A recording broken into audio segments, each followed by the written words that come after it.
This is Rockin' with J-Man is with Julie Poorman. How you doing, girl? Good. How are you? Good. How's life treating you? Life's been pretty good. I feel like a lot of, forward momentum with music, and I definitely can't complain. A lot of good things happening. So for those who are watching not familiar with you, can you tell me all about yourself? Yeah, absolutely. I grew up in like upstate central New York. Started really taking music seriously probably around the time I was 12, but had been really interested in it my whole life. Um, I started, doing like mini little tours around New York City and the New Jersey area in high school. And then I ended up actually moving to New Jersey in 2014 and just started picking music kind of back up in the last year and a half. And so now I'm releasing new music, and I just recorded a music video and just released my second single and have a lot of forward momentum there. So yeah, And your new single is Runaway Ship, right? it is. Yes. That track sounds like it could be either a commercial for the Gap or on like a CW TV show for the background. Very cool. I would be happy with either of those options. But your music was on The Young and the Restless, right? It was. Actually, I've had two songs on The Young and the Restless, which is, I still can't believe it, to be honest. It's honestly, I kind of have to pinch myself. I think that's just so cool. So I've been super blessed to have that opportunity. Your grandparents must be so proud. Oh, definitely. They Yeah. are. Do you plan on making a real video for this? So for Runaway Ship, I don't plan on making a full video. I did a full video for my first single, already got it. And I'll be doing a video. I believe it's going to be my next single coming out in about 6 to 8 weeks. So I should be doing a video for that very, very soon. How did you hook up with Danny Roselle? So I met Danny through the Lake House Academy in Asbury Park, and that's really kind of what swept me back into music. More predominantly because I had been writing songs for the last like 7, 8 years. I'd been writing songs kind of from my bedroom, but not really doing too much with them, not playing out so much. And one day I just happened to go pick up my guitar at this music store, and right above the music store, I don't know if you're familiar with Lake House at all or Asbury Park, um, but there's a music store called Rousseau, and I went to go pick up my guitar because I had it restrung. And I just happened to meet a guy named Chris outside, and we started talking. And he was like, "Well, let me show you around the academy." So I went up and saw the whole thing, and I just thought what they were doing there was really cool. And so I started taking songwriting classes there. It's like a kind of like a co-write, collaboration thing on Monday nights. And Danny happened to be like my songwriting coach. And we just worked really well together. And I think we were just super impressed with each other's skills and like, how well we vibed. And so we've just been working together ever since. And Danny is better known as the band member number two in an episode of The Sopranos, right? So Danny has yeah, he was in an episode of The Sopranos. Yes. And he does a lot of writing, for TV, and he's been in a couple different bands. Most recent actually a band that he's still in is called the Mylars. And I know that they're working on putting a tour together, but I also need him for my tour too. So What are the chances of you doing a track with the Crash Moderns? Oh, well, so that was another band that Danny was in. That was a band he was in years ago. And unfortunately, they're not together anymore, but there's potential for me to do a collaboration with his new band, the Mylars, which might be cool. And is your single off an upcoming EP? So I'm still kind of tinkering around with whether I want to release an EP with all of these singles that I plan to release. I think it might be a nice kind of like a nice thing to wrap them all together and to put out an EP with maybe one or two extra songs. So that's something that might be in the near future. Will the rest of the album sound like the single? I think there's a common thread of kind of my vibe, and Danny and I've been really careful, even though all of the songs kind of have their own light, they're each their own vibe, but there's a common, commonality and a common thread with all of them. So, it's still going to always sound like me and like a Julia Poorman track. But they'll all be different enough to where they don't all sound the same, because that always bugs me when people make music that just sounds, every track sounds the same. So it's kind of a fine line to walk. You don't want to be way over here and then way over here, but you also don't want to be like always down the middle. So we're working on doing that properly. So you took some time off to start a business. What kind of business is it? Yeah, so my fiance and I, Michael, we run a company together called Lava Rubber, and basically we upcycle closed cell neoprene, which mainly is wetsuits and gaskets and weather stripping and other closed cell scraps, stuff that would normally go into a landfill.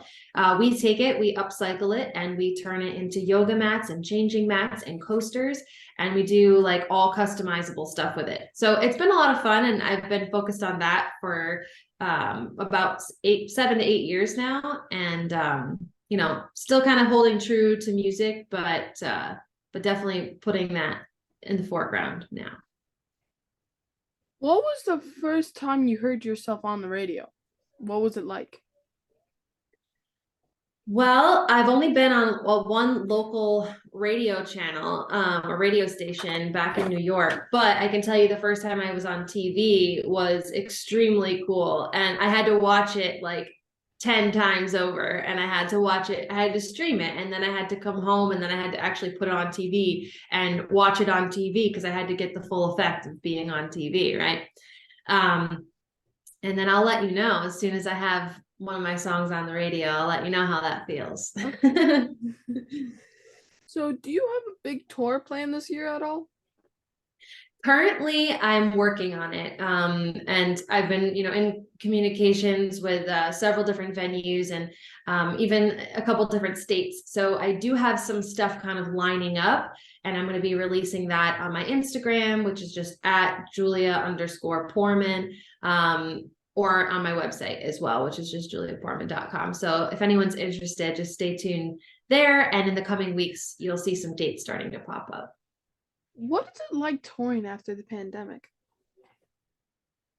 Um, definitely a little strange just because last summer and spring was when I really started to perform again, and places were really just starting to really open up. But I have some family that's really uncomfortable being in crowded spaces, and they don't want to take off their masks, which I totally respect. So there were a couple venues we weren't able to all be together at, which was definitely a bit of a bummer, but I think, things are looking up now. So I'm hoping that this spring and summer, things are, much different.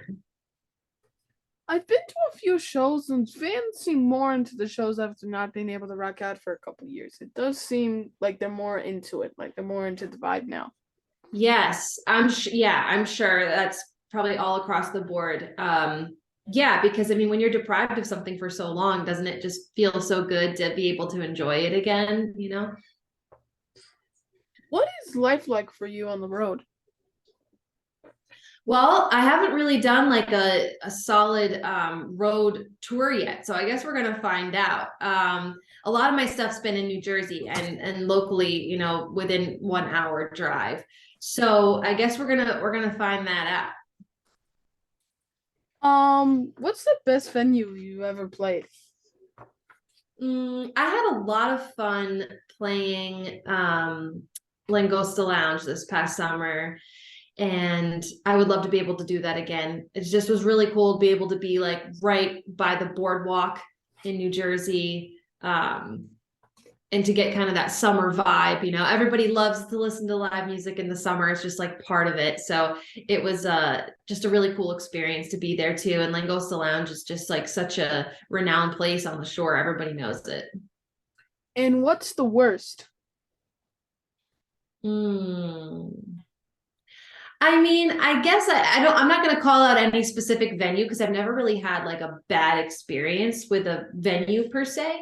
But I would just say, maybe the worst experience that probably a lot of singer-songwriters and artists can, will probably agree with is, if you're playing at a place and you're playing songs that mean a lot to you and that, you want people to hear and everybody's just kind of talking and not paying attention. So that I would say is like kind of a bummer. But it's like it's good at the same time because you kind of view those gigs as like, oh well, I'm just practicing and no one's paying attention. So even if I mess up, like it's all good. What's on your rider? You mean like what's coming up? Yeah, like what what's your preferred like food stuff? Like Oh yeah. Okay, that's funny. Um, I would say that's a good question. Definitely we need dark chocolate because dark I chocolate. have to have like dark chocolate every night. So like I gotta have some kind of dark chocolate. And I would say if I'm gonna be on the road, I'm probably gonna need like some caffeine, even though I'm not a caffeine person in general, but I really like matcha. And I also I don't do dairy, so I would do like an oat milk matcha latte.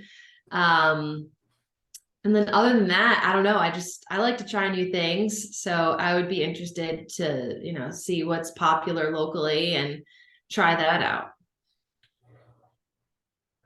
Do you have a ritual before you guys go on stage? Um, I wouldn't say I have a ritual, but I guess just I'm really big on like putting out positive intentions. So always just kind of telling myself that, whatever happens is meant to be. And yeah, just going out there and enjoying myself. And just kind of getting the vibe and not being in my own head and just enjoying the experience of playing my music for people, which is really a big gift. Ever have a crazy interaction with a fan? Hmm.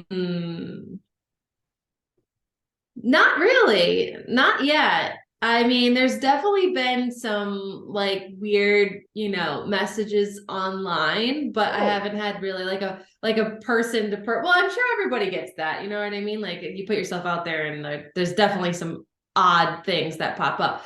But no, in person I haven't. Not yet.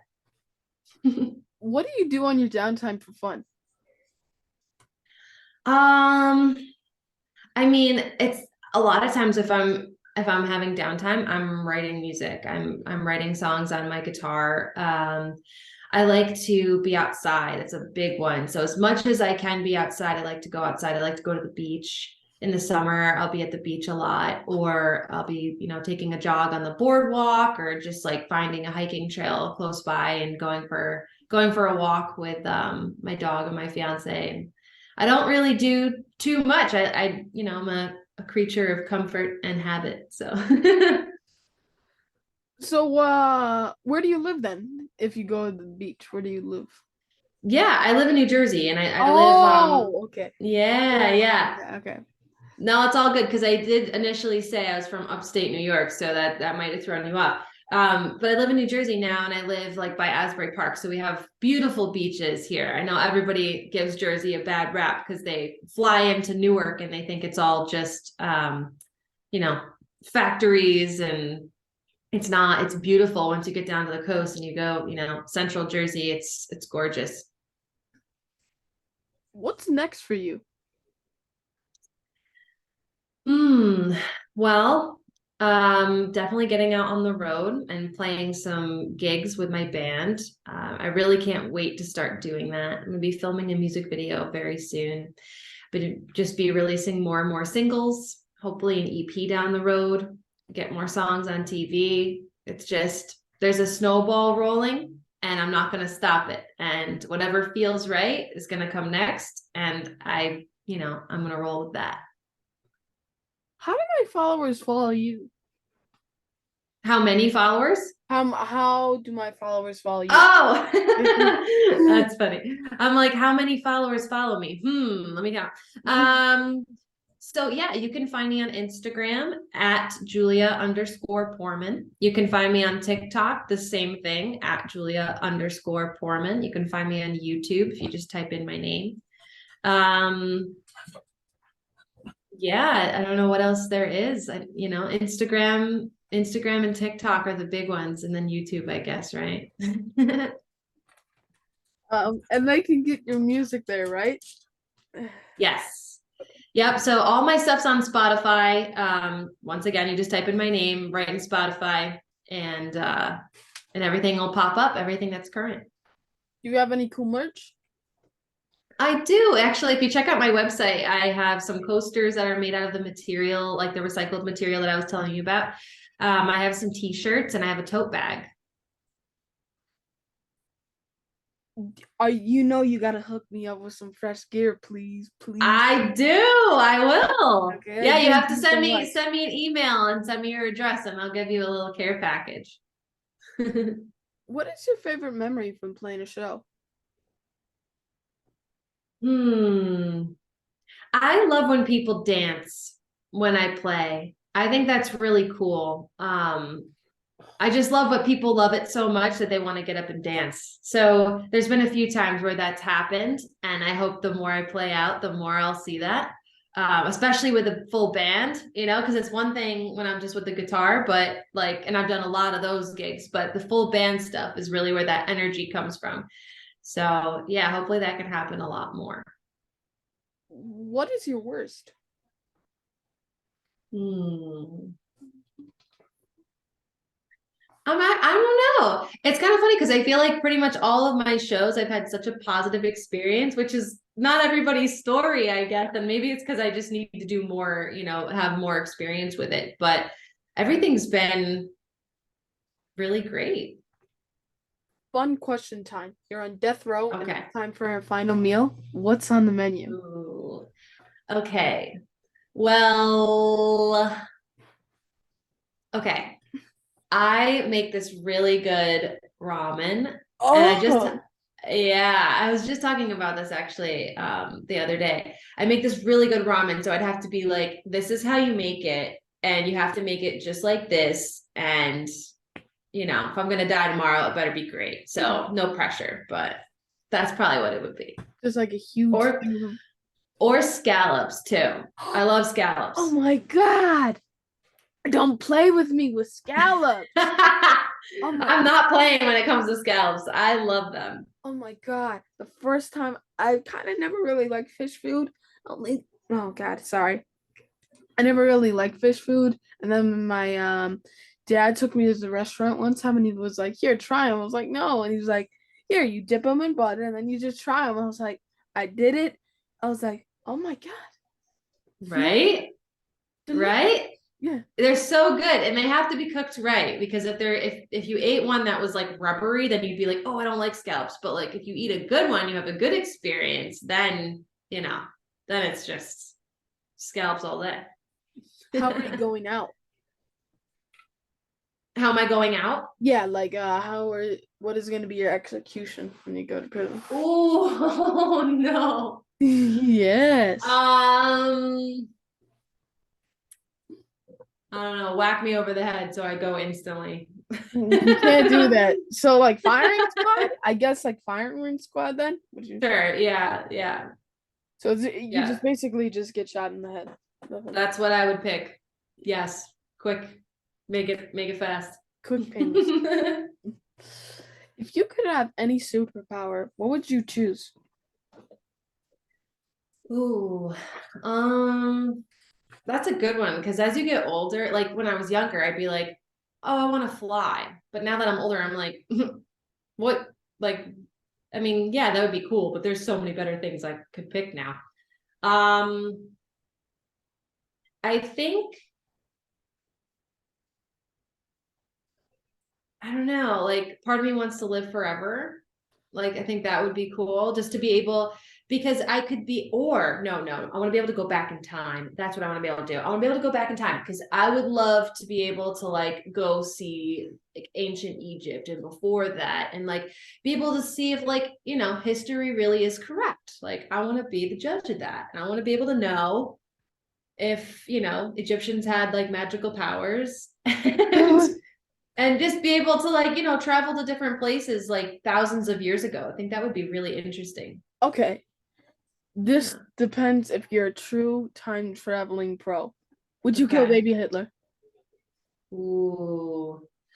I honestly, I know there's an argument with this, right? It's like, it's like, oh, it's wrong to kill an innocent, baby. But if it's Hitler and I knew what What would he was happen? gonna do, I would, yeah, yeah, I'd take him out. I mean, it's gonna change the course of history and how everything happened. So I don't know what the repercussions of that would be, but it would probably be a much better world. So yes.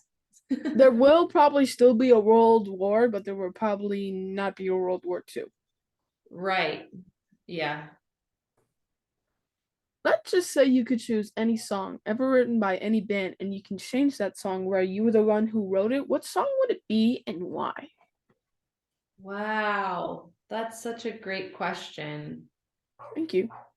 Um, like you mean like to get the credibility, like to have the Yeah, notoriety of like, oh, I wrote that? yeah, like and you also get like all the royalties. It's basically you knock out the name of the artist and now that's permanently your song in history.